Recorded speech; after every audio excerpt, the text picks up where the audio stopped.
안녕하세요. 최강 임선생입니다. 오늘은 고등학교 1학년 한국사 대한민국의 발전 21대 대한민국의 정부 수립에 대해서 공부를 할 겁니다. 됐나요? 모두 다 화이팅! 자, 한번 흐름을 좀 잡읍시다. 자, 1945년부터 48년 동안 뭐였습니까? 미군정이었습니다. 됐나요? 우리 지난 시간에 공부했죠? 여기는 연도별로 기억을 하시라고요. 됐나요? 그 다음에 여러분 1948년부터 1960년까지 뭡니까? 제1공화국입니다. 제1공화국. 이승만 정부는 12년 동안 제1대, 2대, 3대 대통령을 했고요. 바로 이 사람이 이승만입니다. 됐나요? 그리고 여기서부터 48년부터 60년까지 뭐라고요? 제1공화국이라고요. 됐습니까? 그러면 4년 중임제니까 4년 중임제니까 어떻게 돼야 됩니까? 4년마다 대통령이 바뀌는 겁니다. 됐죠? 그 다음에 여러분 1950년에서 6.25 전쟁이 터지지. 그리고 1953년 7월 27일까지 6.25 전쟁이 터집니다. 여기를 우린 6.25 전쟁이라고 하고요. 6.25 전쟁을 기점으로 여러분 공부를 할 때 6.25 전쟁 전에 뭐가 있었는지 기억해둬야 돼요. 무슨 사건? 반민특위 사건. 친일파를 제거하는 사건이 실패로 끝나죠. 이거를 반민특위 사건이라고 부릅니다. 됐나요? 좀 이따 자세하게 얘기할 거고요. 그 다음에 6.25 전쟁 전에 무슨 개혁했다고요? 토지 개혁했습니다. 됐나요? 그리고 6.25 전쟁 중에 여러 헌법을 바꿨습니다. 이건 1952년에 발췌 개헌을 하고 제2대 대통령으로 누가 당선됐습니까? 이승만 대통령이 당선됐습니다. 됐나요? 이거 다음 시간에 할 겁니다. 그 다음에 6.25 전쟁 이후에 무슨 사업? 300사업. 미국이 우리나라를 지원해 줬잖아. 그치? 그래서 뭐 밀가루, 그 다음에 이 300이 하얀 색깔인데 면화, 밀가루, 설탕 이런 게 나왔거든요. 이걸로 인해서 여러분 뭐가 만들어진 겁니까? 우리나라 대기업에 기틀이 만들어졌죠. 우리 설탕 하면 누가 떠올라요? 제일제당. 제당이잖아, 제당. 그치? 설탕을 만드는 거 우린 제당이라 부르죠. 제일제당, CJ, 삼성이잖아. CJ는 삼성이야. 삼성의 계열사 중에 하나입니다. 그쵸? 그 다음에 여러분 뭡니까? 우리 모카하면 뭐가 떠올랍니까? 제일 모직이죠, 모직. 모직입니다. 제일 모직. 이것도 삼성이죠, 삼성. 삼성 계열입니다. 됐나요? 그 다음에 여러분 뭐냐? 밀가루 하면 우리 곰표, 밀가루 생각나죠? 이런 것들이 삼양식품 같은 걸 얘기하는 거야. 이런 것들이 요때 기반으로 등장했다라는 거. 300사업을 통해서. 됐나요? 그 다음에 6.25 전쟁 이후에 1954년에 4.4 5입개헌을 했거든요. 4.4 5입개헌을 했습니다. 그러면 1952년에 대통령 임기가 끝나는 겁니다.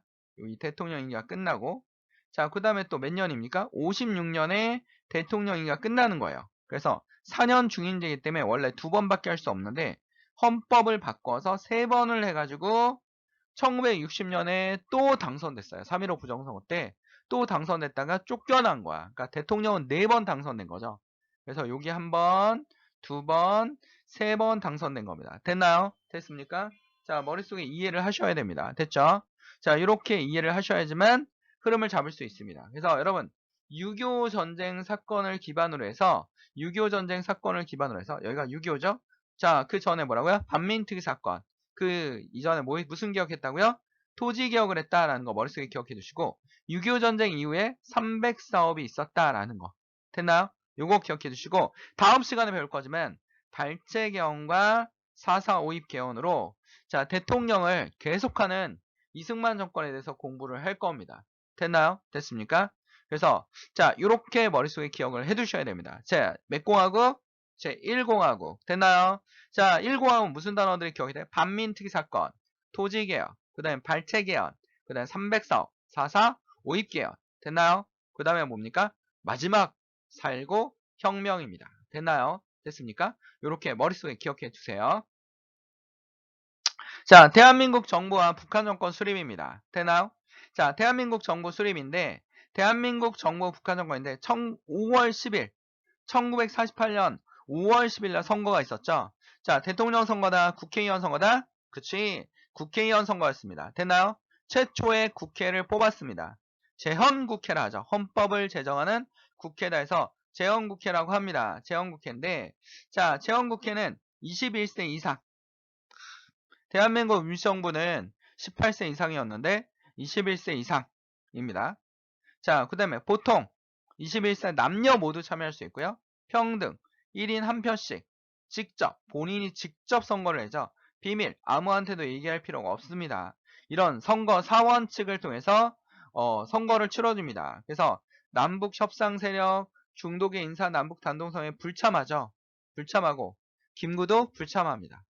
남조선 노동당 좌익 세력 파업 시위 등을 통한 선거 반대 운동을 추진합니다. 남조선 노동당 누굽니까? 박헌영. 그치? 남북 협상 세력 하면 누굽니까? 김구. 그치? 김규식. 이런 사람들 머릿속에 기억하시면 돼요. 되냐요? 자, 그리고 재헌국회의 특징. 자, 임기가 몇 년이다? 2년이다. 지금은 국회의원 임기가 몇 년이에요? 4년이죠. 재헌국회 이후에 4년인데요. 자, 재헌국회만 2년입니다. 그래서 48년에 선거하고 50년에 선거예요. 50년에 이승만 싫어하는 애들이 막 당선되니까 이승만의 헌법을 바꾼 거야. 국회에서 뽑는 대통령은 안 된다 하면서 국민이 직접 뽑는 대통령을 해야 된다라는 게 발췌개헌입니다. 됐나요? 됐습니까? 자, 이때 원래 200명 뽑아야 되는데 제주도가 제주 4.3 사건으로 인해서 그치 선거를 치르지 못했죠. 그래서 49년에 선거를 치렀는데요. 자, 9,198명이 선출됐는데 대부분 누가 뽑혔냐면 대한독립촉성 구민회가 뽑혔어. 이거 누가 이끄는 겁니까? 이승만. 그치?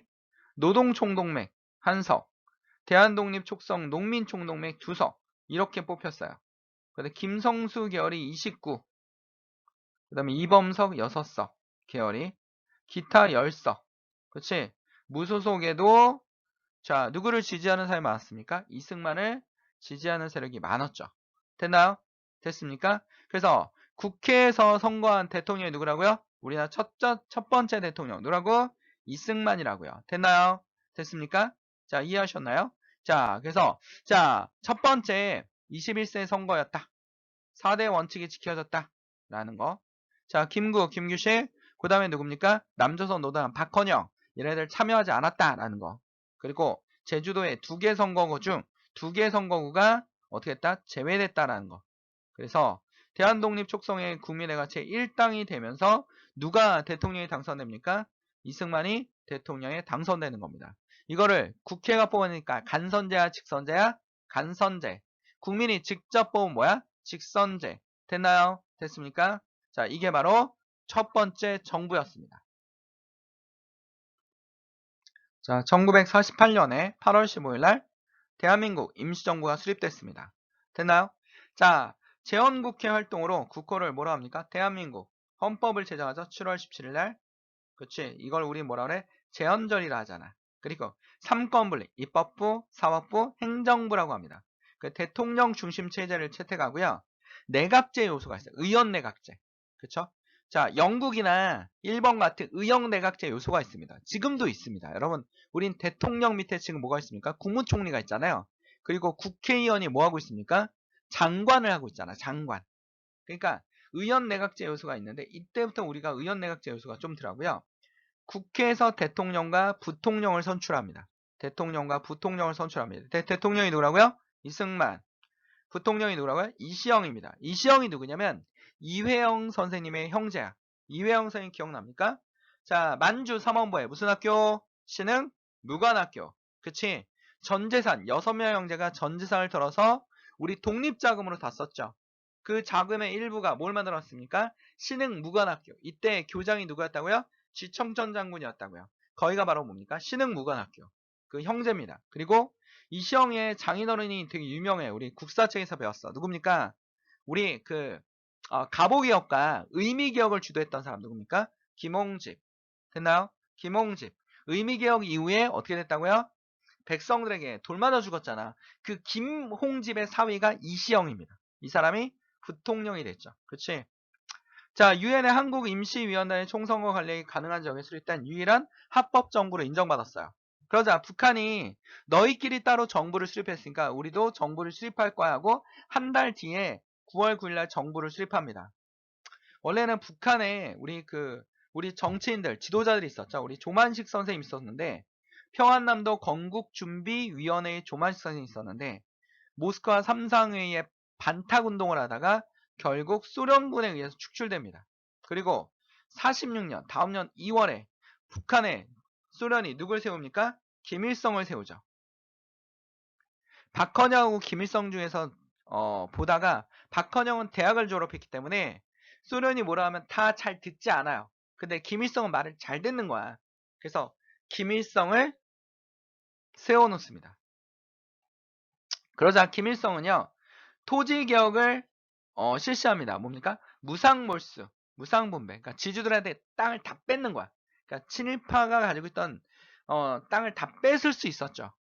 그랬더니 이 지주들이 어디로 다 내려와요? 남쪽으로 다 내려온단 말이야. 그치? 남쪽은 유상, 몰수, 유상분배였죠. 그래서 남쪽으로 다 내려옵니다. 그리고 무상분배하자 농민들이 엄청 김일성을 적극적으로 지지하기 시작하죠. 됐나요? 적극적으로 지지하기 시작합니다. 주요 산업과 각종 자원의 국유화를 실시하는데, 자, 우리 북한은 무슨 주의 국가예요? 사회주의 국가지. 땅을 개인한테 줬다 하더라도 어떡합니까? 나중에 다 국가가 몰수해버리죠. 그치? 왜냐면 토지를 개인이 가질 수 없기 때문에 국가가 다 몰수합니다. 됐나요? 됐습니까? 자, 그리고 48년 9월 북한 정권이 수립되는데 북조선 인민위원회가 만들어지고 조선인민군을 창설합니다. 그치? 이때 조선 의용군, 우리 그 화북 지역에 있던 독립군, 조선 의용군이 이때 들어와서 인민군에 편입되죠. 우리 김두봉 선생님이 이끌었던 김두봉도 이때 들어옵니다. 북한으로. 단독정부 수립을 준비하고요. 대의원 선거에서 1차 이민회 개최하고 헌법을 제정합니다. 그래서 수상이 누가 됩니까? 김일성. 부수상이 누군지 압니까? 홍명희. 우리 신간의 부위원장이었던 홍명희. 그 국어 시간에 배우는 임꺽정 소설의 저자 홍명희입니다. 홍명희. 홍명희가 부수상이 되고 수상이 누굽니까? 김일성입니다. 됐나요? 그리고 조선민주주의 인민공화국이 수립됩니다. 됐나요? 이게 바로 뭐라고요? 그치? 우리나라 정부가 둘로 나눠지는 사건이죠. 자, 친일파 청산과 농지개혁 추진입니다. 자, 반민족 행위 특별조사위원회가 만들어졌죠. 미 군정이 친일파 처단을 요구를 외면했습니다. 그쵸? 우리 미 군정 시대 때. 왜냐하면 이 사람들이 행정이나 그 다음에 어떻게 했다고요? 그 업무 같은 거를 근현대적 업무 같은 것을 친일파들이 대부분 숙지하고 있었기 때문에 미군 입장에서는 친일파가 중요한 게 아니라 자신들과 소통할 수 있는 사람들이 중요했죠. 그렇기 때문에 친일파를 그대로 쓴 겁니다. 그래서 일제잔재의 청산 목적이 쉽지 않았어요. 자, 그래서 자 1공화국 때 뭐 만들었다고요? 반민족 행위 처벌법 기초 특별위원회를 설치합니다. 그리고 반민족 행위 처벌법을 제정하고요. 반민족 행위 특별조사위원회를 만들어냈습니다. 친일파를 체포해서 박흥식, 뭐 최남선, 이광수, 악재경찰, 노덕술. 근데 경찰하고 이승만 어떻게 됐다고? 유착관계에 있었다고요. 경찰이 이승만의 지지자들이었다고요. 근데 자기의 오른팔을 잡아가는 거야. 그럼 이승만 가만히 있을까 안 있을까? 가만히 있지 않겠죠? 그래서 어떡합니까? 친일파. 자, 이 그 반민족 행위 특별조사위원회는 뭐라고요? 바로 북한의 빨갱이들이라고요. 공산당이라고요. 그래서 국회에 간첩들이 있다고요. 뿌락지가 있다고요. 그래서 반민특위를 습격하는 경찰들이 반민특위를 습격하는 사건이 일어납니다. 그게 뭐라고요? 반민특위 습격 사건입니다. 그리고 반민특위 위원장은 북한의 간첩이라는 누명을 씌워서 처형을 시키고 말죠. 그래서 결국 어떻게 됐습니까? 친일 정사는 좌절되고 맙니다. 그래서 우리나라는 한 번도 친일파를 청산한 사람이 없습니다. 그렇죠? 최린, 뭐 이런 사람들, 얘가 최린이야, 최린, 최남선, 이광수, 최린 이런 사람들이지. 그래서 결국 반민특위원회는 좌절되고 맙니다. 6.25 전이라고 그랬죠? 토지개혁과 반민특위원회 6.25 전입니다. 자, 농지개혁입니다. 북한은 어떻게 했다고요? 무상몰수, 무상분배. 그리고 어떻게 했다고요? 사회주의 명목으로 다시 다 몰수했다고요. 자, 이승만의 토지개혁법입니다. 46년. 자, 삼정보를 상한으로, 삼정보는 뭡니까? 삼정보. 한 사람이 농사질 수 있는 땅입니다. 그 상정보예요. 지들이 소유한 농지를 국가 유상 매입해요. 그러니까 돈 주고 사오는 거죠. 그럼 일제강점기 때 대부분 지주들이 누구였다고요? 친일파였다고요. 그들에게 돈을 주고 사옵니다. 그러면 친일 정산 될까 안 될까? 안 되겠죠. 그 소장농에 유상 분배하는 방식으로 수확량의 30%씩 5년간 분할 상환합니다. 그러니까 할부를 한 거야. 할부로 농민들에게 나눠준 겁니다. 자, 소장농의 농지를 소유하게 됐고요. 남한의 공산화를 저지하는 계기가 될 수 있었습니다. 그러나 자, 이승만의 기속재산 처리 내용은 민간의 연구자에 대부분 매가하고요. 영향, 기속재산을 불화받은 사람들, 한국 자본주의 경제의 주요 세력이 됩니다. 기속재산을 받은 사람들은 한국 자본주의 경제 세력이 되고요. 반민족 행위 토지 몰수가 이루어지지 않은 게 한계점이라고요. 기속재산은 뭡니까? 일제강점기에 일본 놈들이 가지고 있던 재산을 얘기하는 겁니다. 됐나요? 이 두 가지가 언제 있었다고요? 6.25 전에 있었다고요. 이걸 머릿속에 기억해 두셔야 됩니다. 됐나요? 북한은 뭐라고? 무상몰수, 무상분배. 우리는 뭐라고? 유상매입, 유상분배. 됐나요? 이들이 자 토지를 가진 사람들이 뭐가 됐다고? 자본주의 경제의 주요 세력이 됐다고요. 됐습니까? 1번입니다. 자, 문제가 어려운 문제입니다. 1번. 다음 그래프와 같은 현상이 나타나게 된 원인을 보기 위해서 모두 고른 것은? 선생님이 어려운 문제를 푸는 이유는요. 여러분 풀 수 있는 문제는 여러분 각자 풀 수 있잖아요. 그러니까 좀 더 어려운 포커스를 잡게 하기 위해서 선생님 어려운 문제를 풀어주는 겁니다. 이 문제가 꼭 시험에 나온다는 건 아니고요. 자, 고위 관료의 해방 이전의 경력입니다. 제1공학부터 3공학까지. 그렇죠? 일제 협력 기관에 근무한 사람이 반이야. 항일 경력은 그러니까 독립운동가는 13%. 반은 뭡니까? 친일파, 일제 협력했던 사람들. 그대로 쓴 거죠. 그러니까 미군이 그대로 쓰니까 이승만은 경찰 세력이 자기의 주도 세력이었기 때문에 그대로 썼습니다.